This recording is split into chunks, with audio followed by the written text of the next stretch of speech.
Hold on, we'll just figure it out. Tell you what we're doing. Are we live? So I know how I can. Yep. All right. So thanks everyone for being here. This is our weekly LearnDAT MindShare session, and it's a ton of fun. It's 10:30 every Thursday morning, and there's always a great deal of learning that takes place here with just sharing ideas. Sometimes the content is exploring course content. Sometimes it's focusing on a e-learning object. Sometimes it's focused on just an idea. Sometimes it's focused on professional development, all kinds of different things.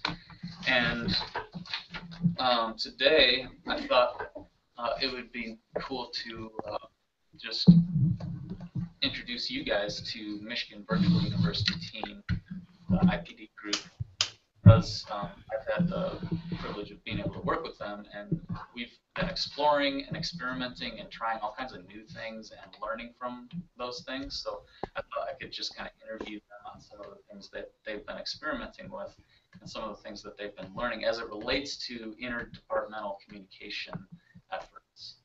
So specifically, you guys all know my love and infatuation with Google, and it was such a blast in January when I started with this team. The first day was one of those awful snow blizzards. It was horrendous snow blizzard, and so I think Peter, you wrote to Jeff and I and said, "Don't come in. We're just gonna Google Hangout and start training virtually your first day." So our first day was working remote. Right. Interesting. And then actually the night before, which was a Sunday, I got added to a Google Plus Hangout with this group, which was like 11, 12 people in there, like bantering on Sunday. And I'm like, what the heck did I get myself into? Because there's all this conversation going on with the team over the weekend. I'm like, this feels invasive, but it ended up being really intriguing and fascinating in a lot of respects. So I guess the first thing I'd like to do is just interview this group as a case study for different methods for agile interdepartmental communication as it relates to this Google Hangout effort. So the first thing I want to touch on before we get into a couple questions to throw at this group is we know that in online instruction, just like in face-to-face or blended instruction, the perception of presence is the most important thing. And immediate communication from an instructor can in some instances cover a lot of sins as it relates to design flaws and all kinds of different mistakes. The presence of the instructor, we know, is huge. Nothing trumps all. And we know that and experience that in our workflow in our everyday office lives too. So that's kind of, I feel like, and you can correct me if I'm wrong, guys, but I feel like the perception of presence was something you were shooting for in the design even of our learning space, which was an open office environment that we were working in, but also using these emerging tools for quick and fluid communication seemed to also be around benefiting morale and just having fun banter, but also having it be a very smooth way and an efficient way to communicate to each other, whether we were at a conference and all using the same thread that was just constantly there and flowing, or whether it was coming in to work in the morning and we're all driving far away and we have different issues on the road. We can just communicate using speech to text, of course, because we're safe on the road. But this whole idea of increasing our presence with each other is something that's important, but also, our privacy and our sanity is also important. So we're going to explore these things today. So my question is, we tapped a little bit into what did the IPD group do here with Google products to intentionally increase our presence in the office, whether we had virtual people working remote in Minnesota or whether we were ourselves all in the same room together. So my first question to you guys is, and yeah, so you guys are familiar with the Google Hangout. It's just constant. We named it the IPD Hangout, and it was just it's constantly there, just a constant chat session. So it's not like a Hangout like we're doing here with a Hangout on air where it's video based. It's just completely chat based, and there's 14 people in there. And as you can see, there's lots of fun activity that happens in there, but it's also like good team communication that happens just on the fly. That's really snappy, really quick, and kind of frees up email to be a little more in depth.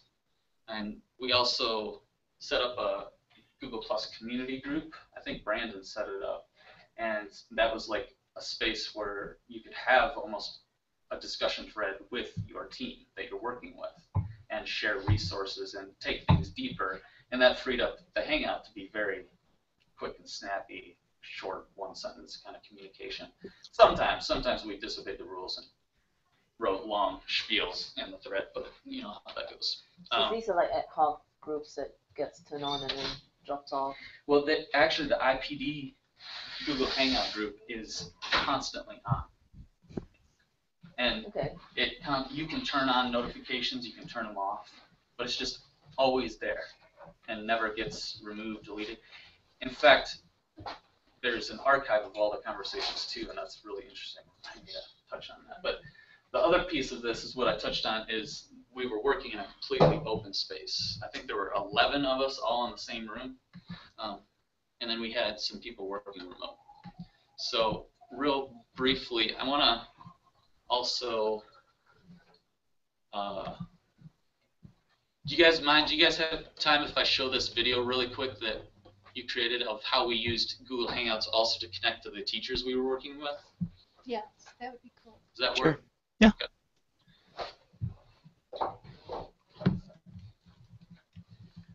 Teachers don't get a lot of attention very often, and especially not in positive ways, so it's fun to be able to kind of direct people's attention to the cool things that are happening in online learning and blended learning.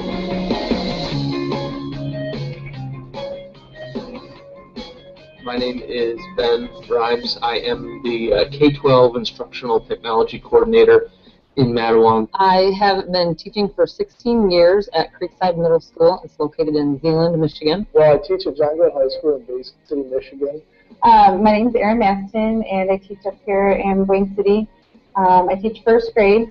Hi, my name is Chris Stanley. I'm a high school teacher at Fraser Public School, and we are a one-to-one iPad district in Fraser. Today we're joined by Mary Weaver from East Lansing Public Schools and Deidre Stasiak from Godfrey Lee Public Schools. It is my job to work with teachers to help them engage their students more fully with the content and curriculum through the use of technology.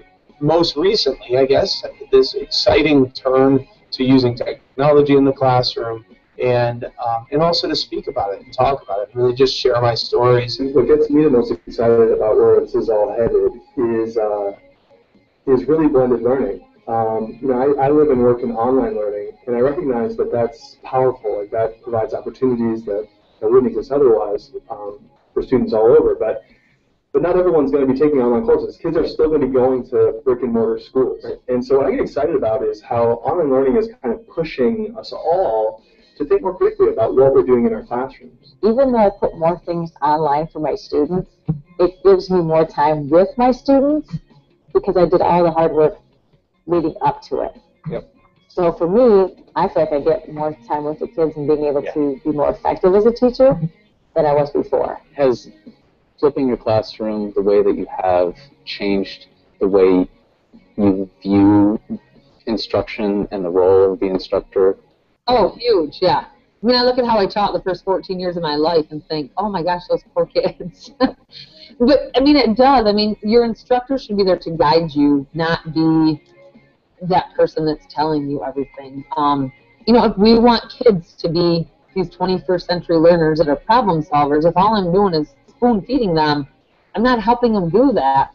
I found that connecting with other educators in other districts has been just a wonderful experience for me, because I'm learning so much by talking to them, and I hope, of course, they are too from talking to me. With any technology that you're going to implement in your classroom, start small. Don't overwhelm yourself. I mean, with technology, there's so much out there, and there's so many things that you can do with it. You start to quickly get overwhelmed, like, oh my goodness, I see this other teacher doing this, and I'll never be able to do that. You got to remember, they all started somewhere. We want to, you know, just share stories like yours and promote the things that you're doing across the state, and I'm sure that many teachers will appreciate you taking the time to share some of these things that you're doing. So we really want to say thank you.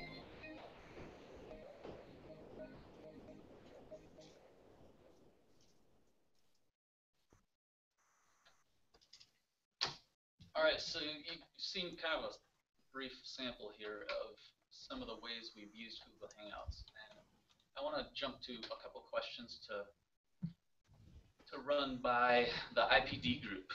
So guys, again, thank you for joining us. I want to ask I want to hear like the story of how Google Hangout thread, a constant Google Hangout thread became, how it formed as an idea, and then how it became implemented and all that in the context you're in.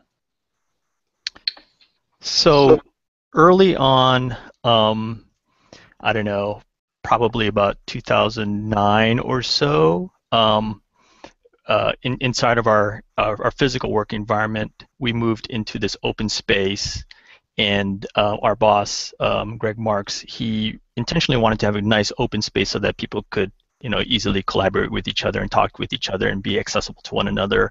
And our team was fairly small at that point in time. But Greg's idea was that, you know, given everybody's personalities and the nature of our work, and given the small numbers of folks that we had at the time in the team, he thought it was really important to find a place that we could easily focus on our work, but also collaborate with one another, because oftentimes the things that we're working on affect each other's strategies and how we go about doing our work.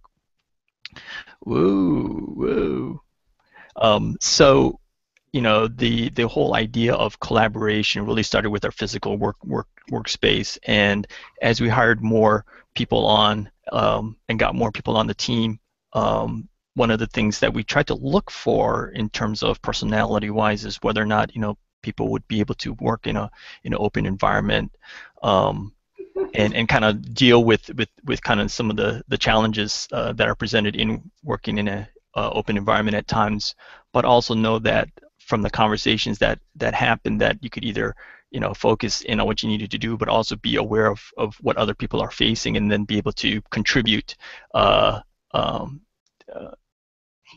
ideas, and just also build camaraderie in that physical space.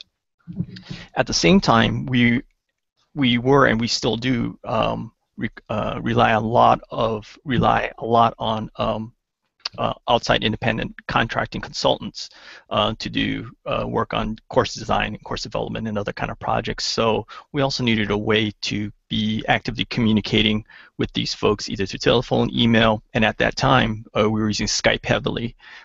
So by using Skype, we were able to stay connected with our outside contractors.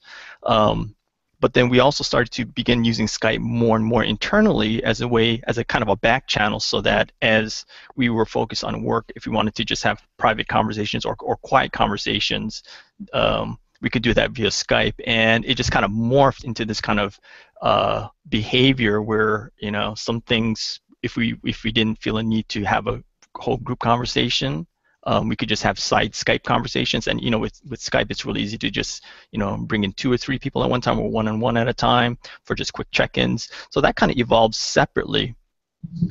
And then fast forward to last year, right at the end of 2013 or so, there were some technical policies that were starting to be put into place internally, where Skype was being blocked out of our network. And we were disappointed at that, but those things happen, and we need to find ways to work around that or work with that reality. And so at about that time, we started to investigate Google Hangouts as an option. And none of us were really that versed in it. We knew that it existed, and we had some people who were kind of dabbling into it a little bit, but we thought that for the long term, if we could find ways to incorporate Google Hangouts to replace Skype, that might keep that level of continuity and communication and collaboration intact as a side channel, while still working, in our physical space here.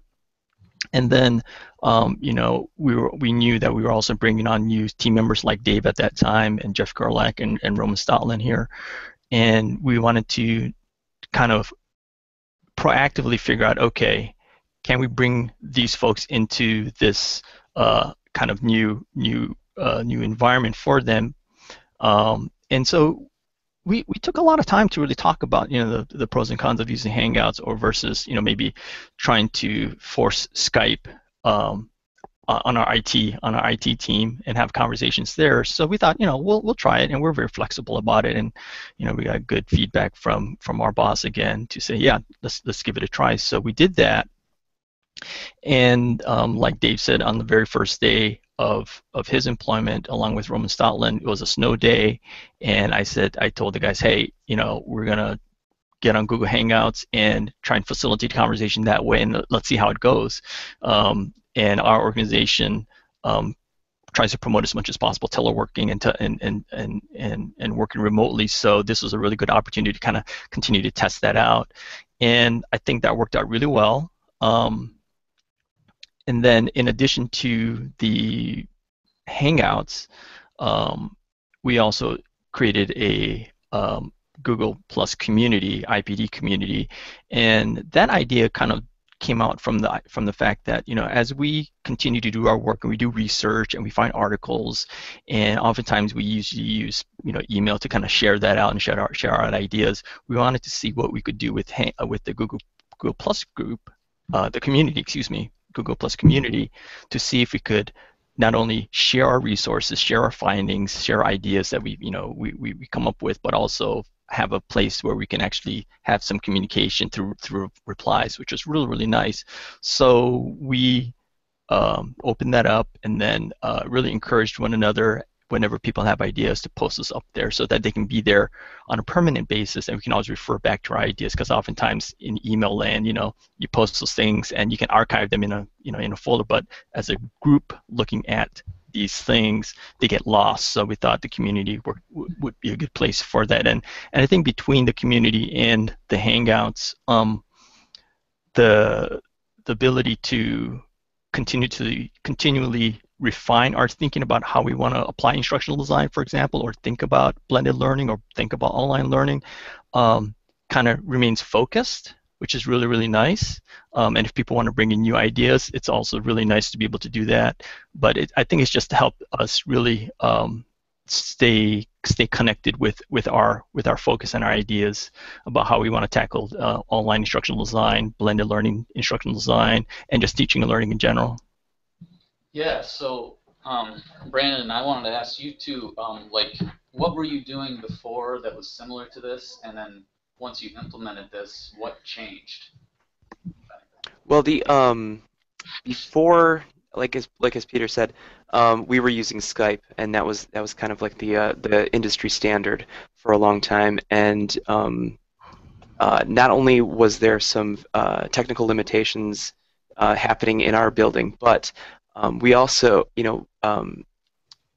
as we started looking more into the Google Hangouts, I think the biggest thing that I don't want to overlook is that you could do animated GIFs and have the animated GIF show up for everybody, and we could sort of prank each other and kind of do that. So I was like, oh, Skype is cool, but Hangouts, you could do GIFs.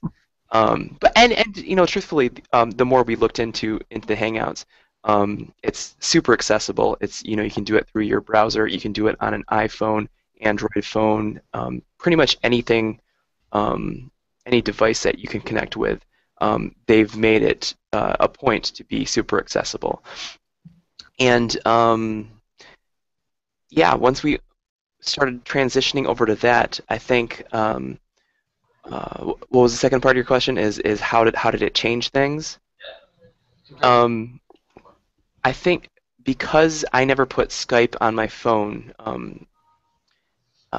but having Hangouts on my phone through interactions with, keeping in touch with my family, my friends, because they were all using it anyway, and so work into that space on my personal device has given me a greater accessibility. So 8 o'clock at night, if someone on the team says like, "Oh, hey, did anyone happen to know what time that meeting starts in the morning," or something like that, I can quickly answer that without specifically logging into Skype or getting into my work email. I mean, it's a place that I'm already there, so I can quickly fire off a message, which is a double-edged sword, because you gain the super accessibility, but also there's really no off time. I guess that's one of the challenges is you're always accessible, and you can see in the chat who's on at that given moment. It's a very synchronous tool. Oh, I see Frances is on right there. I needed to ask her a question real quick. Rather than getting into email and then sending her an email, I can quickly say, "Hey, Frances, were you planning on joining this meeting?" And it's like a quick, instant thing. So it's good in that it's forcing us to be really super communicative, but it's also like it can be overwhelming at times. Yeah, absolutely. So Jeff, could you talk a little bit about the overwhelming nature and the challenges that we encountered? Yeah, I'm the best one to talk about that, because out of the three of us, I probably have notifications turned off the most. And I'm glad that you're able to do that. When I go into a focus mode, I turn the notifications off so it doesn't alert me. And I know Peter does that too. And Brandon, I'm sure that you utilize that function at certain points of time. I started a week after Dave and got Peter added me to the Hangout the Friday before the Monday that I started. And I don't know if you guys had like a GIF off or whatever, but it was like constant communication through GIFs, and I was kind of like, man, I am so excited to go to work on Monday to see what I'm going to be doing. I think it's interesting as far as from my personal use. Let me see here. So I constantly, can you see the Hangouts on the right part of my screen here, or? Yeah, it's there. Yeah, okay. So I a lot of times I'll have the sound turned off of these. Forget how if I have it open, it won't play the sound. It won't play the ding. So I'll just have it like as a visual, and then it's just kind of flowing over me. Because it's a mix of just like what are we gonna do for lunch, and then like actual serious work related questions. So I like to have it there, and it just kind of fits passively into my workflow. So at first it was quite overwhelming, and I always have to figure out how I'm gonna position it in a place where it's gonna like be most effective and least distracting. So it took me a little bit to figure that out. But one of the greatest uses of it, I've got all these separate windows open, and a lot of times I work right across from Roman is sitting right across from me, and a lot of times we're working on separate things, and I wouldn't want to interrupt him and get him out of what he's doing, so I'll send him a quick message and say something like, "Hey, and whenever you get a chance, I got a question for you," or "Whenever you get a chance, could you look at this for me?" and send him a link, so that it doesn't take him, being super courteous to not take him out of his workflow, but it's not something like outrageously formal where I would want to script up an email for it. It would just be something quick that I would send that way. And I also do it for like, hey, do you want to meet with me out in the flex zone real quick, so that I'm not like shouting over people, because Brandon's on the other side of the room now, and if I were to say start having a meeting with him right now, I don't know if he's busy, and I don't know the people's heads that I'm talking over top of if they're busy. So I use those side chats a lot, and then plus, like Angela here is a teacher that I'm working with directly to design a she's got a blended learning environment that she's trying to build, and she fits right into my work conversation flow here,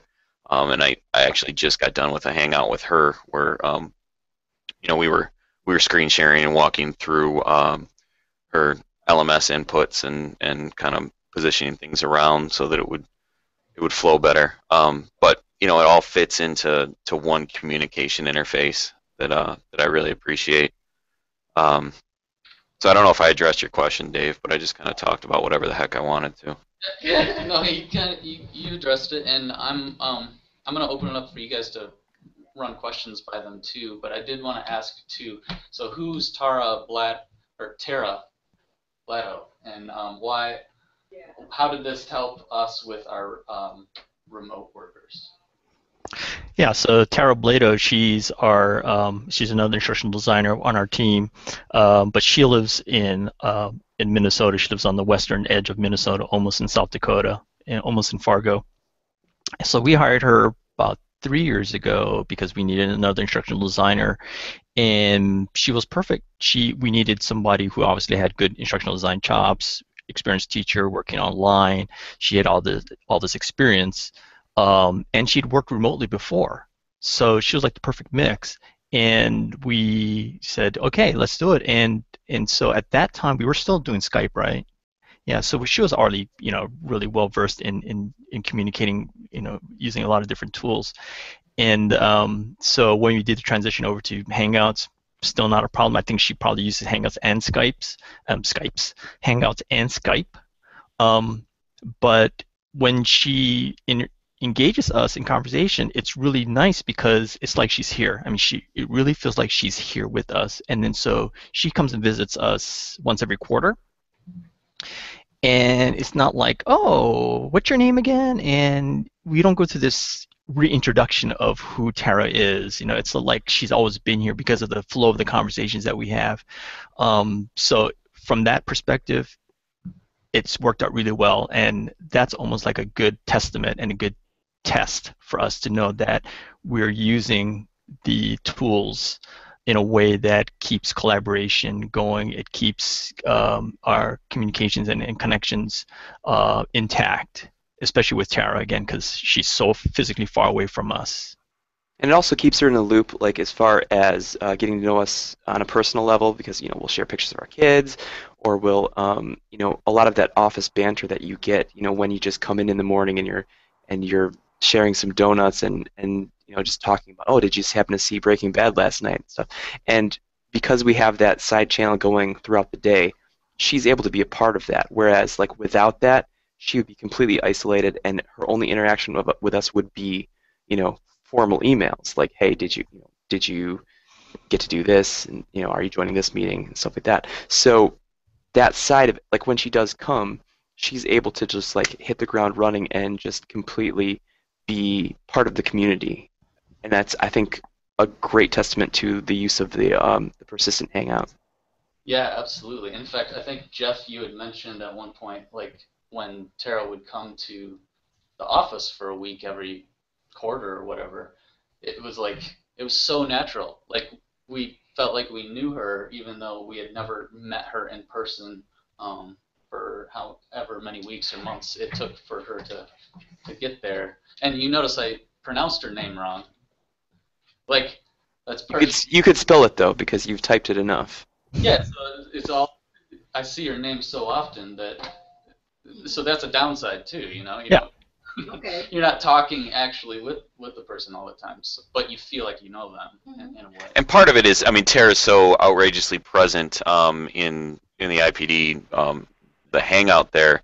Not only she utilizes it for work purposes probably more than any of the rest of us, because she has to. She relies on that. But she's also always, sharing stuff about, what's going on with her personally, and just generally engaging in the conversation with us. So it's I feel like I know her so well through this hangout. When she comes here, our working relationship can just be that. There's no icebreaker. There's no getting to know you. I know her very well, and working on a project with her and doing doing a component for her, the way that she was able to articulate through a chat was much better than a back and forth email exchange, in my opinion, because I could ask clarifying questions real time, and it was like we had just a quick little meeting that we would have, if I turned around and just talked to Peter. So. So I want to be sensitive to you guys' time. I know things are busy right now, so I think later I'm going to open it up for you guys to send questions to me that I can pass along to you and that kind of stuff. But are there any burning questions you wanna ask this crew before we say thanks? Do you manage separate Google accounts or Google Hangouts, personal versus work? Some of us do. I made a conscious decision to just use one because I think in the past I had tried doing that, like having a work Gmail account and then a personal Gmail account, and I was constantly switching back and forth, or like logging out of one and then logging back into the other. So when we started this, I said just add my personal Gmail account to the Hangout because I didn't want to that'd be painful to do over and over again. I know some people maintain separate ones, and that works for them because when they're at work, they're only engaged in the work one, and then at home they're connected to their Android phone or whatever. Then they're only talking to family and friends and stuff like that, and have a greater separation. But for me, it was just so much more convenient to keep it in one. And I have a work specific one. I mostly use Google stuff for work. I don't use it so much for the personal side, I guess. So for me, it's just strictly work, but it's pretty active, so it's almost blurred in terms of personal and work. So for the inner office communication, I have one account that I use for everything. So yeah, I guess it's a personal account. I utilize it a lot just for work at this point. But as far as doing those hangouts and those stories that you saw with the video that Dave played, we do manage our separate programmatic accounts to kind of host those events, and so that we can be on our personal accounts, but also have a Brandon a lot of times manages those hangouts, who's on screen when, and kind of does a lot of the behind the scenes work for that. So we do have way better job than I am doing in this session. Well, yeah, but that's to be expected, Dave. Your skill set is very limited. Ouch! But no, I think the concern there is personal accounts, so that you can kind of switch off and go into the weekend and not have to hear from Dave Goodrich all the time. And what I do a lot of times is if I'm doing something where I can't really, I'm off, I'm on my own time and I don't want to be bothered, I turn the notifications off and it's like they're not even happening and the chat goes on. And then Monday I come back into work and first thing I do is remember to switch that back on, or get reminded by somebody that I'm not watching it, and I flip it back on. But yet I felt like it needed to be one account for me because I do so much. I'd like the option of turning off when I get the notifications, not so much of just completely missing it out. Because sometimes you get something on a Sunday evening that you would want to be notified of and get going on it. So. Yeah. I'm not super familiar with Google Hangouts. How does it work with? How do you deal with juggling between browsers and devices and OSs? Is that a smooth transition between Firefox and Chrome and iOS and Android? Yeah, so I have it set up.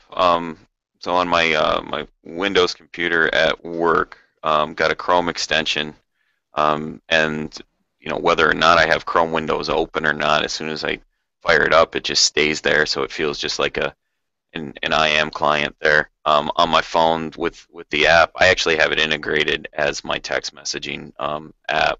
So I fire SMS messages out of that application, and they actually fall in line with my Hangout stuff. And actually, my wife,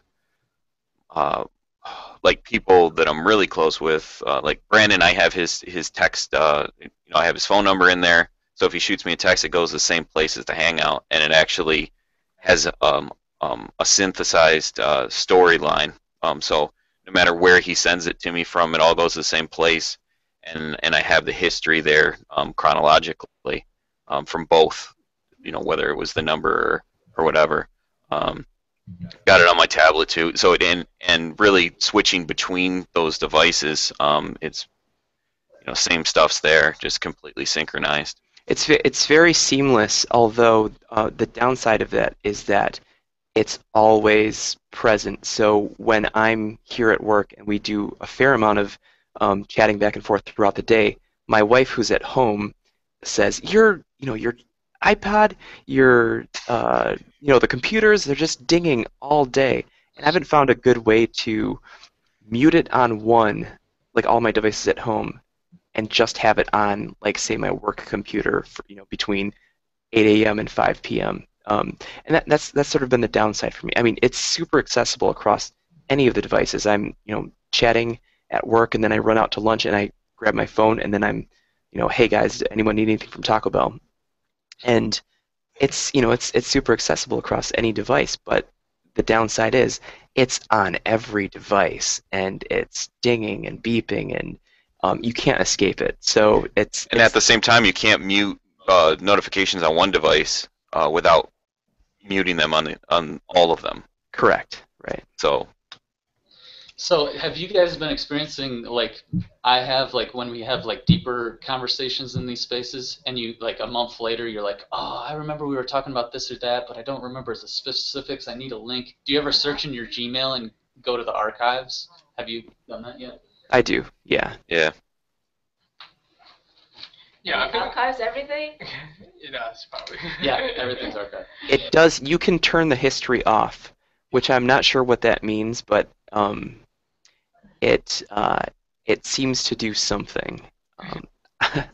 Yeah, I think the hardest part is cultivating the culture for people to, whether this is something that will be useful and acceptable for the environment that you're in, and getting people involved if, let's say, that was the chosen way for communications, and also juggling between what kind of conversation happens where. Yeah.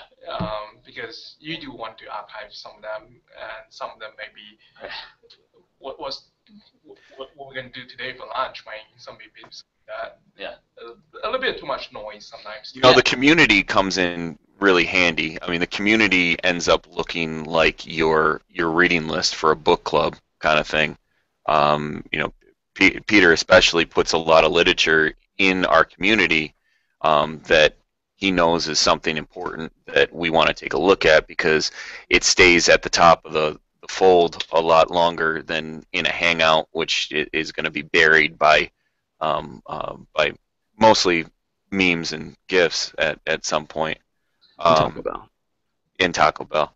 But utilizing I can even pull up the community real quick. The way that we've kind of thought about it is the Hangouts is a synchronous event. We're all working, and you can see who's there, and you can get instant feedback for it.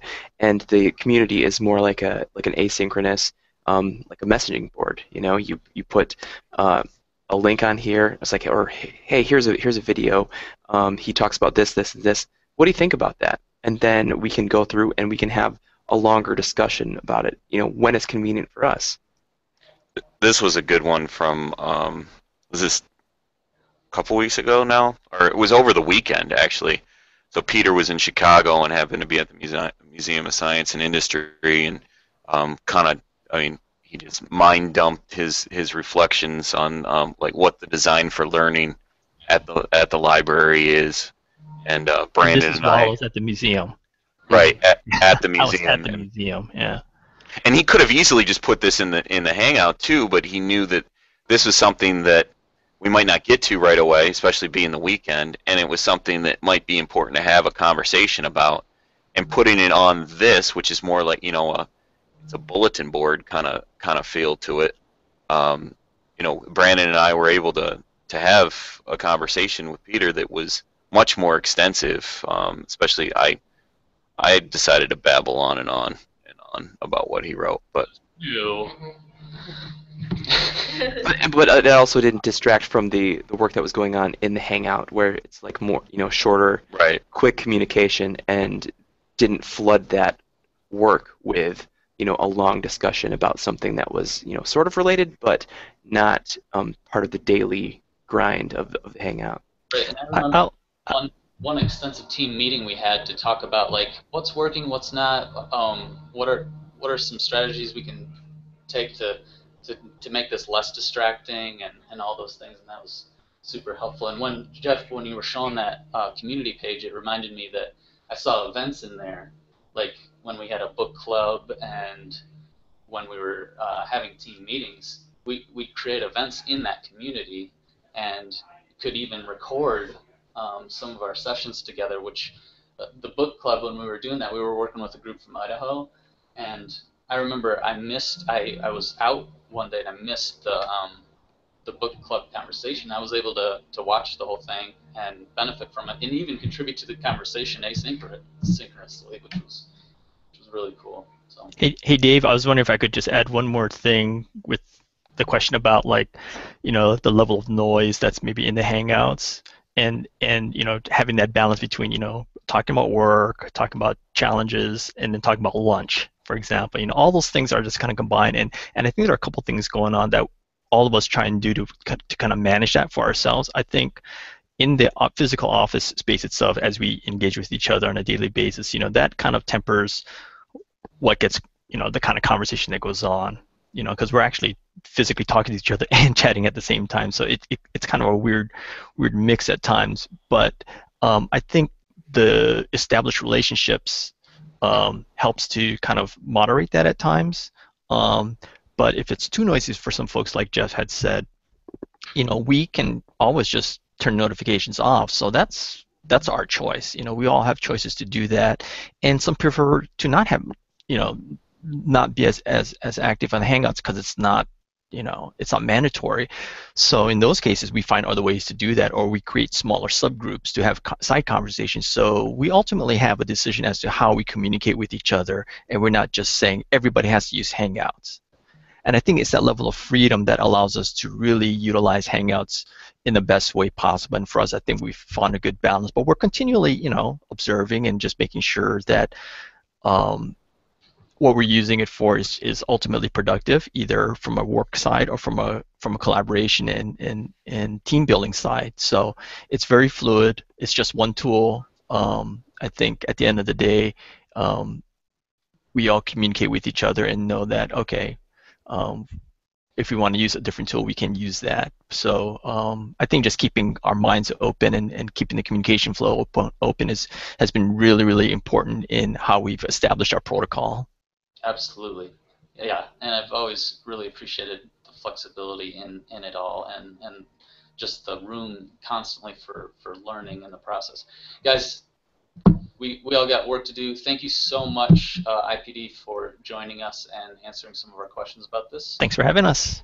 Thank you. Thank you. See ya. Yeah.